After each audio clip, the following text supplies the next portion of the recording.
तो गाइस आप तो जैसे जानते ही होंगे कि नेगेटिव सनलाइट को कैसे अब्जॉर्ब कर पाए। तो देखो, आपको कुछ लोग सोचते होंगे कि सनलाइट को कैसे एक डीमन अब्जॉर्ब कर सकता है। यार ऐसा तो हो ही नहीं सकता, कोई सर्वाइव भी कर ले सनलाइट।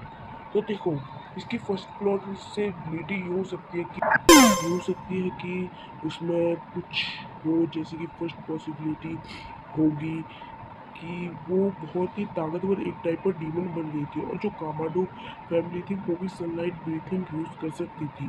तो मैं ऐसा कुछ बोल सकते हैं कि सनलाइट यूजर्स के पास डीमंस में भी वो यादें जुड़ी रहती है, जिससे वो डीमंस और अपने ह्यूमंस की बॉडी मतलब जैसे होती है ना स्पिरिट आपकी उनमें बिल्कुल प्लस हो सकते हैं, जैसे नेजुको ने किया था वैसे ही।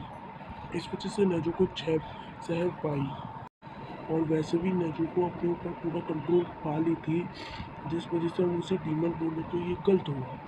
वो नेजुको ही थी जिसकी वजह से एक और डीमन ठीक हो गया था। आपको तो याद ही होगा जब फर्स्ट बारी तंजीरो मुजान से मिला था, तो उसकी दवाई वो उस वाली डीमन ने लेकर उसे ठीक कर दिया था। आपको याद नहीं तो मैं बता दूँ आपकी, नेजुको बोल भी पाई थी। आप तो जानते होंगे ना, वो जब बोलने लगी थी वो जैसे हम कह सकते हैं कि वो एक डीमन नहीं है।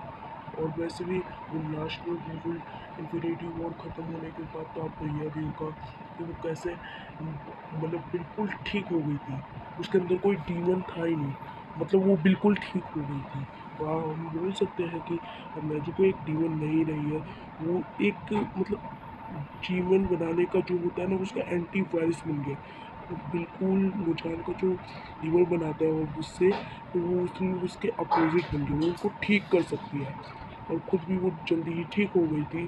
तो आप तो जानते हो फिर, अब हम सेकंड पॉसिबिलिटी की बात करते हैं। सेकंड पॉसिबिलिटी, आप तो जानते ही हो कि फिर आपको याद होगा कि वो बिल्कुल एक डीमन बन गई थी, इतनी ताकतवर डीमन कि वो उस सनलाइट को भी छीन ले, और वो इतने दिनों से किसी भी ह्यूमन को खाई बिना रही, और साथ साथ में वो सोकर ही अपनी एनर्जी इतनी बढ़ा ली। आपको तो याद होगा पूरे आग में सोई थी, मतलब आपको याद होगा 10 आग से लेकर ये उस आग में सो ही रही थी, और इन्फिनिटी वॉर में तब वो, हाँ वो तो अलग बात है कि वो थोड़ी देर के लिए उठी थी, पर हाँ सच में वो बहुत ही ताकतवर हो गई थी। तो हम कह सकते हैं कि वो इतनी ताकतवर तो हो चुकी थी कि वो सनलाइट को छीन ले। हाँ वैसे मैं भूजान से ताकतवर नहीं बोल रहा, क्योंकि उससे तो कोई भी ताकतवर नहीं है।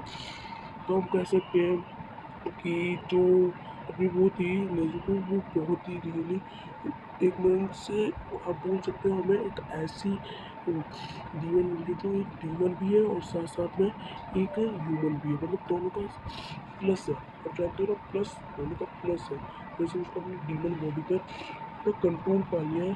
और इस वजह से हम कह सकते हैं कि अब हम डीमन ना ही बोले नेजुको को, अब वो एक ह्यूमन है, बिल्कुल एक ह्यूमन, क्योंकि उसकी कामोडो फैमिली भी यूज़ कर सकती थी। और बोलने की आप बात आती है तो आपको पता ही है, एक बार कोई डीमन मतलब हट जाता है तो वो बोल पाता है, हर डीमन बोल पाता है, तो अब वैसे भी मुजान के कंट्रोल में नहीं थी। तो गाइस आप ज़रूर बताओ कि आपको मेरी वीडियो कैसी लगती है, और ज़रूर बताना। तो फिर आपको मेरी वीडियो कैसी लगी, तो मैं आपको अगली वीडियो में मिलूँगा। Tata bye bye sayonara. हाँ उससे पहले आपने पर मेरे को लाइक और सब्सक्राइब नहीं किया है तो जल्दी से जाकर कर दो, क्योंकि बेल आइकन हर वक्त फ्री रहता है यार। तो ठीक है, सायोनारा।